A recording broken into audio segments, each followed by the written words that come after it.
we were studying the stiffnesses inside the bolted members. Joints के अंदर जो stiffness होती है जिसे के कहते हैं या स्प्रिंग रेट या स्प्रिंग कांस्टेंट भी उसको कहते हैं, उसके बारे में हम पढ़ रहे थे. And so we were interested in the bolt. ये जो पूरा बोल्ट है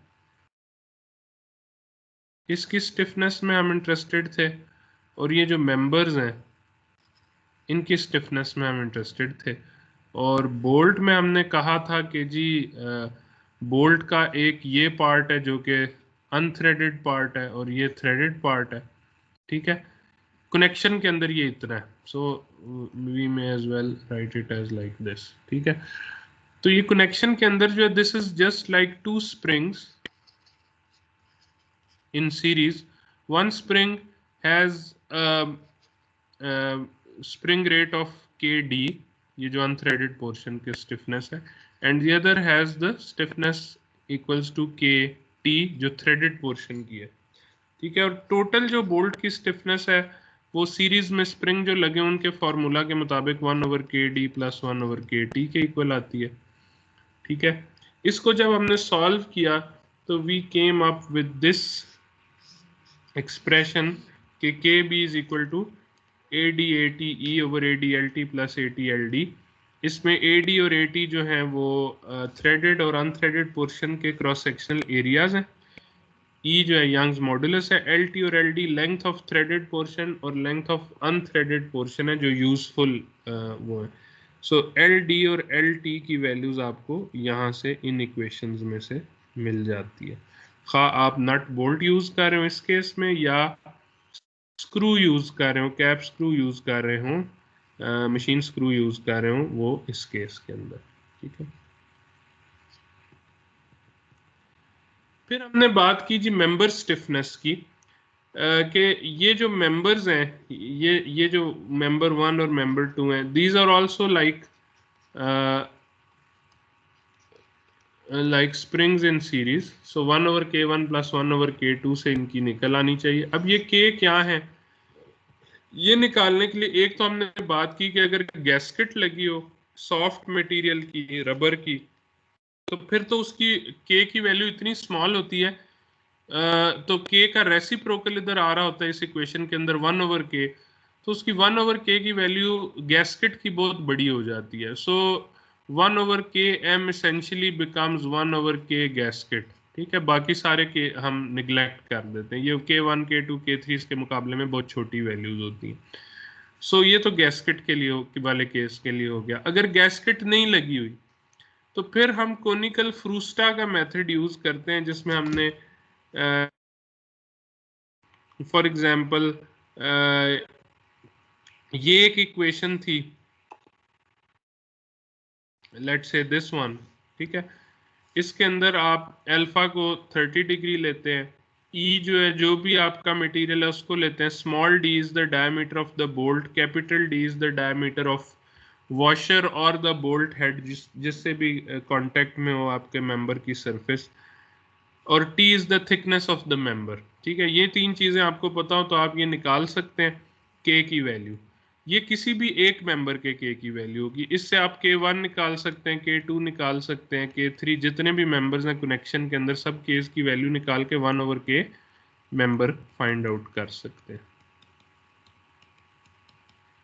ऐसे.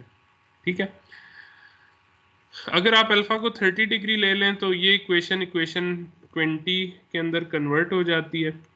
ठीक है, अच्छा फर्दर मोर अब एक स्पेशल केस है कि अगर आपका यूं कनेक्शन है कि मेंबर 1 और मेंबर 2 दोनों आइडेंटिकल हैं, यानी उनका मटेरियल भी सेम है, यंग्स मॉडुलस सेम है, थिकनेस भी सेम है.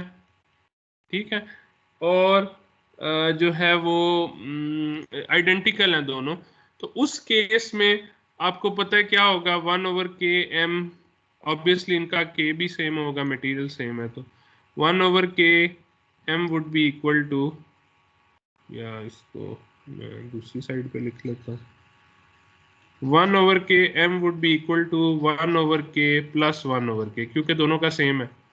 ठीक है, तो इससे मुझे मिलेगा Km is equal to K/2, इसमें से निकल आएगा। ठीक है, तो उस Km को मैं इधर सॉल्व कर लेता हूँ, ये 2 इस 2 की वजह से आ रहा है। ठीक है, अब यहाँ पे मैंने कैपिटल D की जगह DW डाल दिया, अज्यूमिंग के वॉशर मौजूद है, तो ये वॉशर का डायमीटर है। ठीक है, this equation number 21, this is now the total member stiffness। ये किसी एक मेंबर की नहीं है, ये पूरे कनेक्शन की स्टिफनेस है मेंबर्स की। इसके अंदर अगर हम अल्फा को 30 डिग्री पुट कर दें, इस अल्फा को, और DW को जो वॉशर का नॉर्मली डायमीटर होता है 1.5 ऑफ बोल्ट डायमीटर के इक्वल पुट कर दें, तो ये इसके अंदर रिड्यूस हो जाती है इक्वेशन 22 के अंदर। तो ये basically conical frusta method, alpha is equal to 30 degree लेके आपने जो मेंबर स्टिफनेस निकाली है वो इस Km के इक्वल है, अगर आपके दोनों आइडेंटिकल हो। इसमें L जो है, L is equal to grip, grip जो है वो इस केस में वो 2 इंटू टी के बराबर है। और अगर जो है वो वॉशर भी मौजूद हो तो इसमें वॉशर की थिकनेस भी शामिल हो जाती है। ठीक है, तो वॉशर की थिकनेस भी इसमें शामिल होगी अगर वॉशर मौजूद हो तो। ये L है। फिर जो है एक ग्राफ हमने देखा था लास्ट टाइम, यहीं पे ख़त्म किया था। ग्राफ जो है वो हमें बता रहा है कि मुख्तलिफ अल्फ़ा की वैल्यूज़ लेने से, मसलन अल्फ़ा 45 लेने से, या रॉटशर कोन मेथड जिसमें 25 से 33 डिग्री के दरमियान होता है वो लेने से, या 30 डिग्री लेने से जो है वो Km/ED की वैल्यूज़ पे क्या फ़र्क पड़ता है। So here we are plotting this Km/ED। ये Km/ED जो है, सॉरी, ये Km, इधर से हम ED को इस तरफ ले जाते हैं, इस ED को डिनोमिनेटर में, तो Km/ED को हम प्लॉट कर रहे हैं against D/L। D/L is the aspect ratio of the bolt. तो जब आपने अल्फा को इस इक्वेशन के अंदर 45 डिग्री लेके प्लॉट किया तो वो ये था। ठीक है, ये जो ट्रायंगल्स सॉरी हाँ, ये जो ट्रायंगल्स नजर आ रहे हैं, ये वाला, बाकी आपको नजर आ रहे हैं कोई रॉटशर मेथड, मोटॉश मेथड। अगर आपने 45 डिग्री लिया कोनिकल फ्रूस्टा के अंदर तो वो ये नजर आ रहा है। ठीक है, 30 डिग्री हमने क्यों सिलेक्ट किया था, क्योंकि जब आप FEA से इसी रिजल्ट को प्लॉट करते हैं फाइनाइट एलिमेंट एनालिसिस से, यानी आप एनसिस सॉफ्टवेयर मसलन एक FEA का सॉफ्टवेयर है, उसके अंदर आप ड्रॉ करते हैं, इस ड्राइंग ये ड्राइंग बनाते हैं, पूरा कनेक्शन बनाते हैं, अंदर बोल्ट लगाते हैं, सारी डायमेंशंस देते हैं प्रॉपरली, और उसके बाद उसके अंदर मैश जनरेट करते हैं, और मैश के अंदर जो Km के यानी स्टिफनेस की वैल्यू मैश में से हर मैश पॉइंट के ऊपर K की वैल्यू आ जाती है। उसको अगर आप कांस्टेंट C/D से डिवाइड करते हैं तो आपके पास ये जो बॉक्सेस नजर आ रहे हैं, ये वाली लाइन आती है, which is very close to alpha is equal to 30 degree line के। तो इस वजह से हमने alpha is equal to 30 degree line को तरजीह दी बाकी सारी लाइंस पे। और अल्टरनेटिवली हमने एक और इक्वेशन भी फाइंड आउट कर ली, बेसिकली इस FEA वाली इक्वेशन के अंदर कर्व फिटिंग करके, यानी इस इक्वेशन की इस लाइन की इक्वेशन फाइंड आउट कर ली। वो इक्वेशन ये है। तो आप इस ये और ये जो मैंने 1 और 2 डाले हैं, या इसकी जगह भी आप ये कर लें, ये जो मैंने 1 और 2 डाले हैं, इनमें से किसी एक इक्वेशन से Km की वैल्यू फाइंड आउट कर सकते हैं, जो मेंबर स्टिफनेस की वैल्यू होती है। कोई भी वैल्यूज को दोनों में से कोई भी तरीका यूज कर सकते हैं मेंबर स्टिफनेस फाइंड। इसको आप कहेंगे FEA मेथड, और उसको कहेंगे जी, इसको कहेंगे conical frusta method with alpha is equal to 30 degree. फिर हमने A और B की वैल्यूज जो है वो टेबल 8-8 में दी हुई हैं मुख्तलिफ मटेरियल्स के लिए, स्टील, एल्यूमिनियम, कॉपर वगैरह के लिए, वो आप यूज कर सकते हैं इस इक्वेशन के अंदर। ठीक है, दिस इज FEA मेथड। तो इसमें A और B की वैल्यूज टेबल से आ जाएंगी, बाकी D, L, E, D ये सारी चीजें आपको पता होंगी, तो आप Km निकाल लेंगे। इसकी एग्जाम्पल की थी, उसमें हमने Km निकाला दोनों तरीकों से। ये आपका कोनिकल फ्रूस्टा का मेथड है with alpha is equal to 30 degree, so you get 15.97 in 10⁻6 pounds पर इंचेस, ये आपकी स्टिफनेस की वैल्यू। और जो आपने ये Km निकाला ये E D A exponential B D over L से, ठीक है। ये बी है, ये डी है, ये एल है, ये ए है, ठीक है। तो फिर आपके पास ये जो के एम से रिजल्ट आया दैट इज 15.73 इंटू 10⁻6 पाउंड पर इंचेस। तो दोनों रिजल्ट्स में सिर्फ 2%, बल्कि 2% से भी थोड़ा डिफरेंस है। So both are quite accurate, और दोनों में से कोई भी मेथड यूज किया जा सकता है। तो this is the point where we ended our discussion in the last lecture, कि हमने बोल्ट की स्टिफनेस निकालना भी सीख ली और मेंबर की स्टिफनेस निकालना भी हमें आ गया। अब ये क्यों जरूरी है, ठीक है। सवाल यह है कि आप बोल्ट और मेंबर की स्टिफनेस क्यों निकालते हैं। बेसिकली आपके पास ये कनेक्शन है अगर, जिसके अंदर ये बोल्ट है और फिर इसके साथ दो मेंबर्स ज्वाइन हुए हैं, आपके ये जो है वो जो है थ्रेड्स हैं, और इनको आपस में इस नट के जरिए आपने, ठीक है, आपने इस नट के जरिए इसको आपस में इसको टाइट करके फासन किया हुआ। अब एक इस पूरे बोल्ट की स्टिफनेस है के बी और एक इन पूरे मेंबर्स की स्टिफनेस है के एम, ठीक है। जब आप एक्सटर्नल लोड अप्लाई करते हैं पी, ठीक है, वो टेंसाइल लोड है। टेंसाइल लोड का क्या काम है कि वो इस कनेक्शन को डिसजॉइंट कर देगा। कंप्रेसिव लोड की हम बात नहीं कर रहे, क्योंकि कंप्रेसिव लोड का इशू कोई नहीं, वो तो जॉइंट को अलहदा नहीं करेगा। जब आपके पास टेंसाइल या शियर लोड आएगा, वो इस कनेक्शन को ख़त्म करने की कोशिश करेगा। So we are talking about tensile load. तो इस टेंसाइल लोड की एप्लीकेशन जब होगी, तो what is causing the this connection to sustain this load, वो क्या वजह है जिसकी वजह से कनेक्शन डिसजॉइंट नहीं हो रहा। That is because of the pre load, existence of the pre load. Pre load क्या है, जब आप इस नट को टाइट करते हैं, जब आप इसको खूब टाइट करते हैं, तो बेसिकली आप इस बोल्ट के अंदर एक एफ आई जनरेट कर रहे होते हैं, एक प्री लोड जनरेट कर रहे होते हैं, एक टेंसाइल फोर्स जनरेट कर रहे होते हैं, ठीक है। सो एफ आई जो है वो टेंसाइल लोड है फॉर बोल्ट, और यही एफ आई इसके इक्वल और ऑपोजिट मेंबर्स में लोड आता है। यानी एफ आई इक्वल और ऑपोजिट लोड है, वो कंप्रेशन की सूरत में मेंबर्स के लिए वो लोड बन जाता है, ठीक है जी। So F I is positive in bolt and negative in members. तो जब आप टेंसाइल लोड मेंबर पे लगाते हैं, तो पहले वो जो लोड है वो एफ आई को कैंसिल करता रहता है, जितनी आपने प्री लोड लगाया वो उसके साथ कैंसिल होता रहता है। इस वजह से ये मेंबर्स डिसजॉइंट नहीं होते, ठीक है, एक दूसरे से अलहदा नहीं होते। तो मैं बेसिकली किस चीज में इंटरेस्टेड हूं, मैं स्टिफनेस मैंने फाइंड आउट की के बी और के एम, लेकिन असल में मैं जिस चीज में इंटरेस्टेड हूं that would be stress in member and stress in bolt. क्योंकि अल्टीमेटली तो मैंने फेलियर एनालिसिस करना, और जब मुझे मटेरियल पता है मेंबर का कौन सा है और बोल्ट का कौन सा है, तो मुझे उनकी स्ट्रेंथ्स का भी पता है। So I should also know कि how much stress can be applied on these members and bolt without failing them, ठीक है। तो बेसिकली सिग्मा, अगर कंप्रेसिव लोड है तो सिग्मा एम क्या होगा, sigma M would be load on member. अच्छा चलें, इसको मैं बाद में ले लेता हूँ, ताकि पहले मैं ये सारी चीज़ें डिफाइन कर देता हूँ। अब ये जो एफ आई है, ये प्री लोड है, ये हमें समझ आ गया किस वजह से लगाया हुआ है। Then we have a P which is an external tensile load, जैसे ये आपको लगा हुआ नजर आ रहा है। So this is an external tensile load, ठीक है।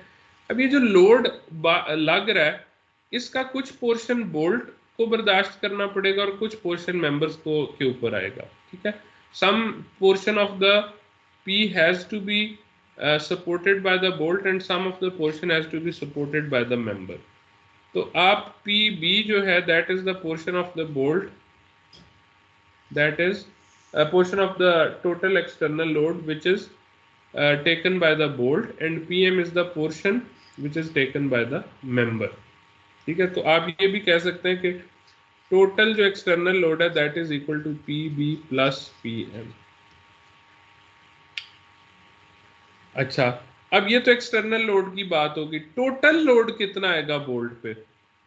FB पे टोटल लोड होएगा PB, और PB टेंसाइल इन नेचर है, और FIB जो है बोल्ट के लिए टेंसाइल था इसलिए ऐड हो जाएगा इसके अंदर। ठीक है, लेकिन मेंबर का जहां तक ताल्लुक है उसमें PM तो टेंसाइल है, लेकिन FI जो है वो कंप्रेसिव है, इसलिए PM माइनस FI हो जाएगा। ये टोटल फोर्स ऑन मेंबर है। ठीक है, तो ये दोनों हम निकालना चाहते हैं, FB और FM। क्यों? क्योंकि फिर मुझे सिग्मा बी यानी बोल्ट के ऊपर स्ट्रेस का पता चलेगा, which would be FB over area of bolt, या मुझे मेंबर की स्ट्रेस का पता चलेगा, which would be FM over area of member. ठीक है, इसलिए मुझे FM और FB निकालना चाहिए। C को डिफाइन कर दिया, C is the fraction of external load P carried by bolt, यानी वो यहाँ पे कह रहा है कि PB जो है that is equal to C into P, fraction of the external load P carried by the bolt, and 1 minus C is the fraction of the, जाहिर है फ्रैक्शन की बात करें तो टोटल 1 होता है, 1 में से C निकल गया तो बाकी 1 minus C बचा, so PM would be equal to 1 minus C into P। this is 1 minus C is the fraction of the total load P carried by the member। तो ये सारी चीजें ज़हन में अगर रखें तो आगे बड़ा सिंपल है। देखें, जब भी आप एक्सटर्नल लोड P लगाएंगे, आपने नट को टाइट कर दिया, FI को जनरेट कर दिया, इनिशियल फोर्स को, प्री लोड को, उसके बाद आप जब P लगाएंगे एक्सटर्नल लोड, तो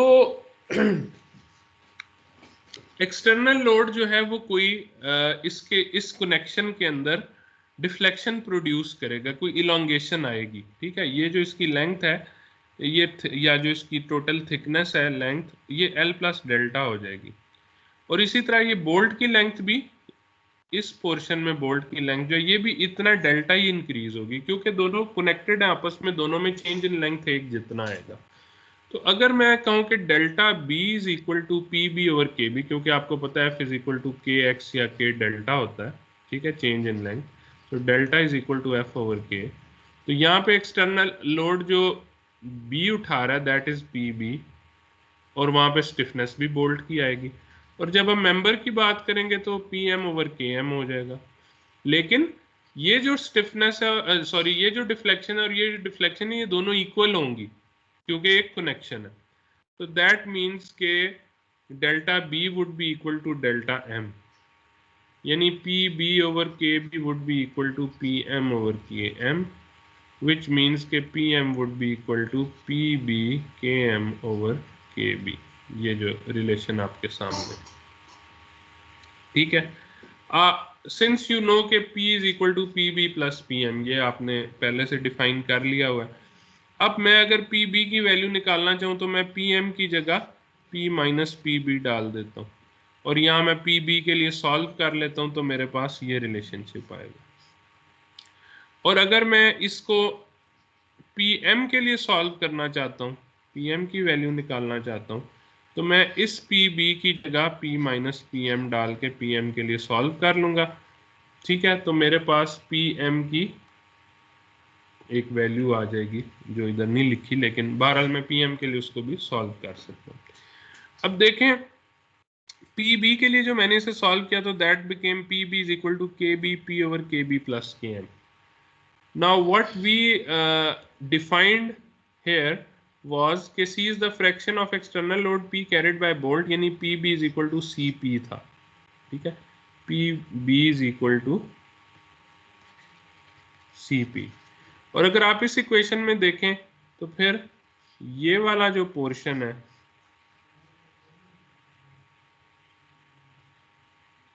सॉरी, ये वाला जो पोर्शन है दैट बिकम्स C।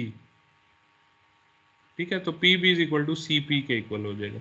यानी वो जो फ्रैक्शन है लोड की जो कि बोल्ट के ऊपर आ रही है, that is entirely depending on the bolt stiffness and the member stiffness. That is why we found them in the first place. हमने पहले से के बी और के एम की वैल्यूज इसलिए फाइंड कर ली। और आपने खुद आगे कहा था कि P M is equal to 1 minus C into P, तो 1 माइनस सी आप 1 minus K B over K B plus K M से निकाल सकते हैं, या जैसे मैंने इधर कहा कि आप पी एम के लिए सॉल्व कर लें तो वो भी इसी के इक्वल चीज आ जाएगी।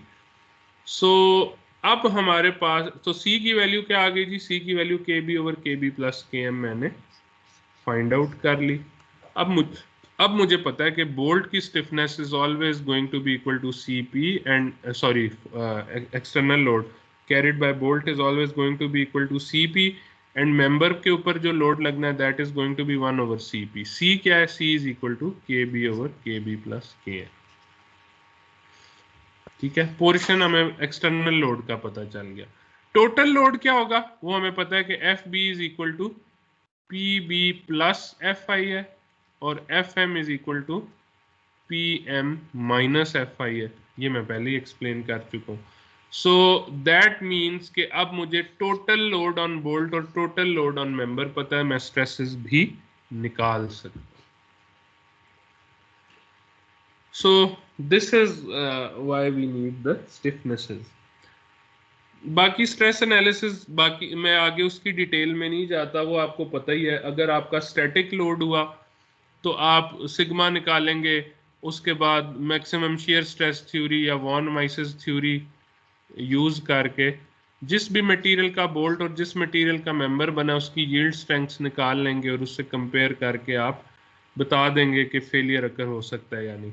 अगर आपका वेरिएबल लोड है, ठीक है, मेंबर के ऊपर जो पी लग रहा है वो बार बार चेंज हो रहा है, एफ आई तो कांस्टेंट है लेकिन पी चेंज हो रहा है, तो फिर आप देख लेंगे कि उसकी mid range value sigma bolt की मिड रेंज और अल्टरनेटिंग वैल्यूज क्या होंगी, और सिग्मा एम की मिड रेंज और अल्टरनेटिंग वैल्यूज क्या होंगी। उनकी बेस पे आप दोनों के ऊपर मॉडिफाइड गुडमैन गर्बर एजमी लिप्टिक जो भी आपकी आपको अप्रोप्रिएट लगेगी आप वो वाली यूज करेंगे, फटीग फेलियर थ्योरी। ठीक है, अब इसके अंदर एक जो क्वेश्चन है, आप अगर इस F B is equal to P B plus F I को देखें तो पी बी निकालना आपने सीख लिया, एफ एम के अंदर पी एम निकालना भी आपने सीख लिया। एफ आई जो है which is a pre load, ये किस तरीके से अप्लाई किया जाता है या किस तरीके से डिसाइड किया जाता है। ठीक है, तो इसको नंबर एक डिसाइड करने के लिए मेरे पास जो चीज है दैट इज डेल्टा। ठीक है, मैं डेल्टा जो है आपको पता है delta P L over E A हम लेते थे। ठीक है, so let's call it as, मैं अभी एक्सटर्नल लोड की बात नहीं कर रहा, एक्सटर्नल लोड नहीं लगाया, अभी मैं टाइट कर रहा हूँ नट को, और मैं चाहता हूँ कि उसके अंदर नट के अंदर pre load F I create हो। कितना क्रिएट हो, उसके लिए डिजाइनर जो है ना वो कोई डेल्टा सिलेक्ट कर लेता है। वो जब डेल्टा सेलेक्ट करता है तो डेल्टा उसे बता देता है कि कितने फोर्स के ऊपर डिजायर्ड डेल्टा प्रोड्यूस हो जाएगा। ठीक है, तो वो अब नट टाइट करना शुरू कर देता है। जब नट टाइट कर रहा है तो उसे क्या कैसे पता चले जी कि मैंने ये एफ आई रीच कर लिया या नहीं कर लिया। डेल्टा तो मेजर नहीं किया जा सकता क्योंकि वो तो एक ब्लाइंड होल के अंदर सारी जो है बोल्ट टेंशन में जा रहा है, मेंबर कंप्रेशन में जा रहा है, but that is inside a blind hole.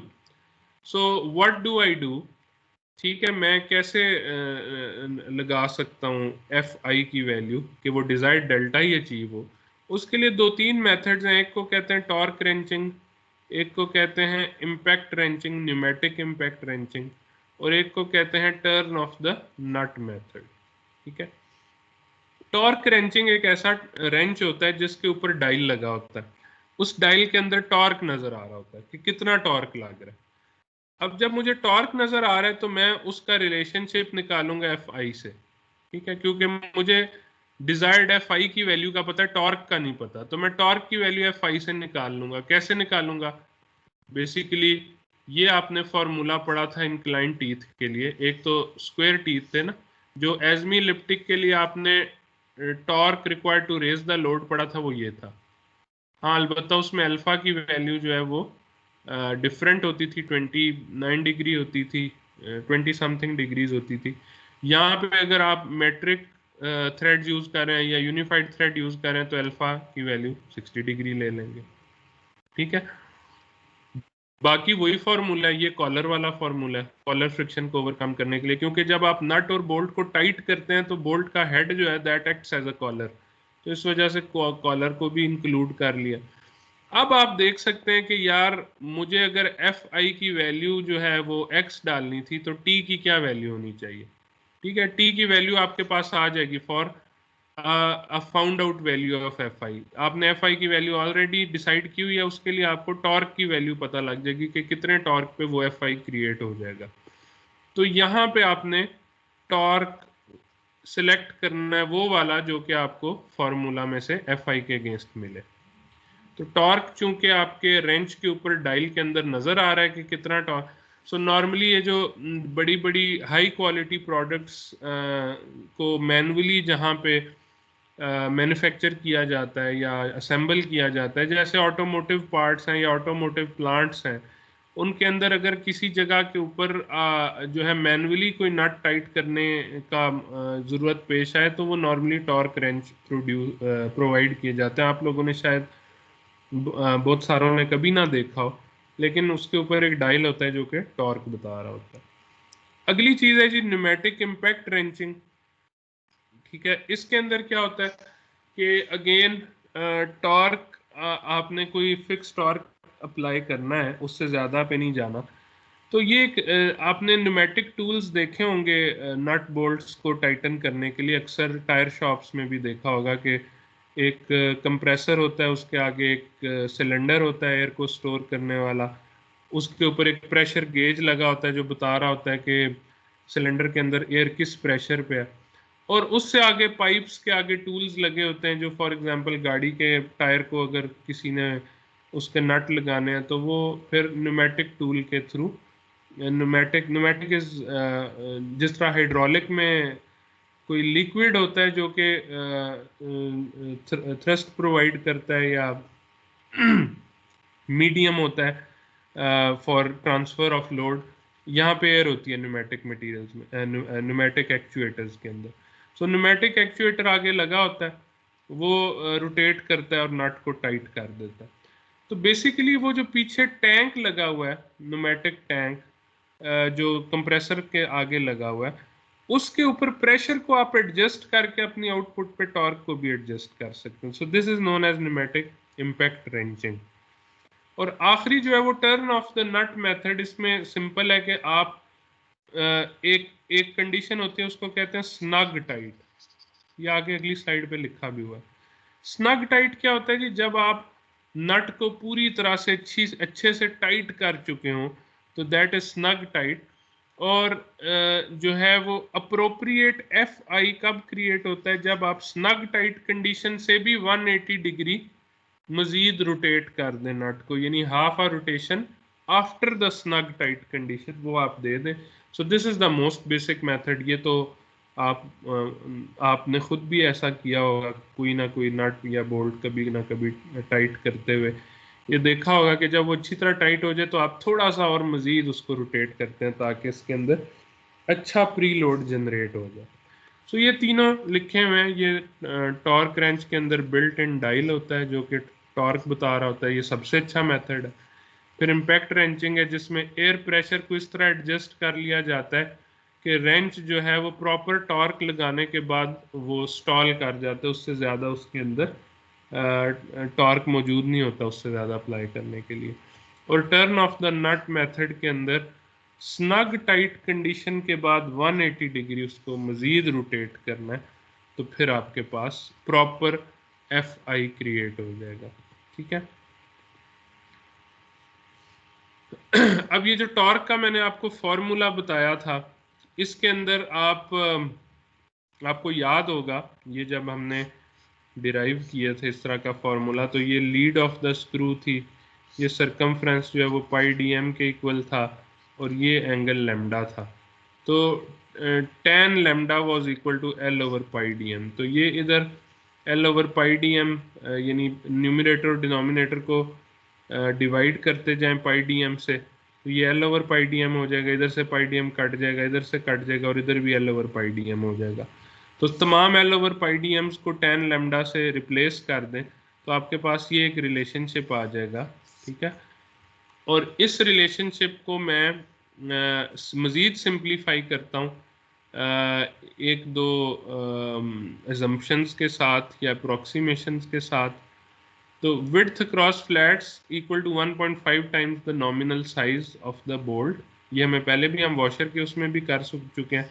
तो DC would be equal to D plus 1.5 D over 2 यानी 1.25 D। तो आप इससे रिप्लेस कर दें DC को, ठीक है, तो आपके पास ये चीज़ आ जाएगी। अब ये जो है ना ये वाला, इसको हम K भी कह सकते हैं। K is the torque coefficient K। तो आपकी इक्वेशन सिंप्लीफाई होके रह जाएगी T इज इक्वल टू के एफ आई डी। K की वैल्यू आप डायरेक्ट, ये K क्यों आपने रिड्यूस किया K में इस पूरे एक्सप्रेशन को, अगर तो आपको सारी चीज़ें पता है और आप उनको फाइंड आउट करके K को मैनुअली इस तरीके से फाइंड करते हैं तो दैट इज़ फाइन। अलबत्ता कुछ अप्रॉक्सीमेशंस भी मौजूद हैं फॉर क्विक कैलकुलेशंस। वो ये कि अगर बोल्ट जो है वो नॉन प्लेटेड ब्लैक फिनिश का हो तो K 0.3 ले लें, जिंक प्लेटेड हो तो 0.2 ले लें, लुब्रिकेटेड हो तो 0.18 ले लें एंड सो ऑन। तो ये आप K को डायरेक्टली भी यूज़ कर सकते हैं। एक आपके लिए ये do it your self example 8-3 है, ये आप खुद कीजिएगा, ठीक है। यहाँ पे ये वाला चैप्टर ख़त्म हो जाता है जो बेसिकली आपका पावर स्क्रूज और थ्रेडेड फास्टनर्स का, ठीक है। इसके बाद जो हम चैप्टर शुरू करेंगे दैट वुड बी ये स्लाइड शो नंबर 5 है।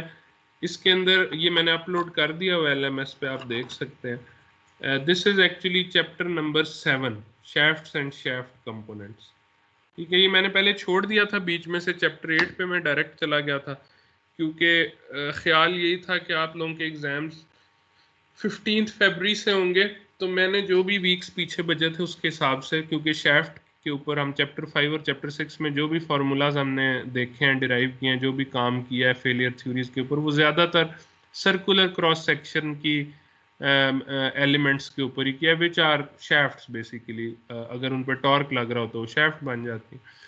तो इस वजह से इसको थोड़ा सा पीछे मैं ले गया था, लेकिन अब चूंकि एक वीक मज़ीद मिल गया, आपकी 19 फरवरी तक क्लासेस हैं, तो लिहाजा मैंने फिर सोचा कि बीच में अभी आपको कवर करा देते हैं शैफ्ट्स को भी। This will take around 2 to 3 hours, जो शैफ्ट्स का टॉपिक है। इसको शुरू कर लेंगे कल से। बाकी आप लोगों का ड्यू असाइनमेंट, सॉरी प्रोजेक्ट की का फर्स्ट मॉड्यूल जो है that is due on 21st, ऐसे ही है ना?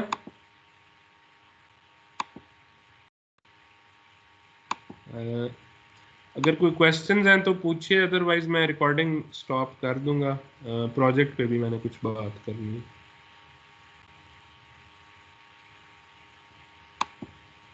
Okay, I'm stopping the recording.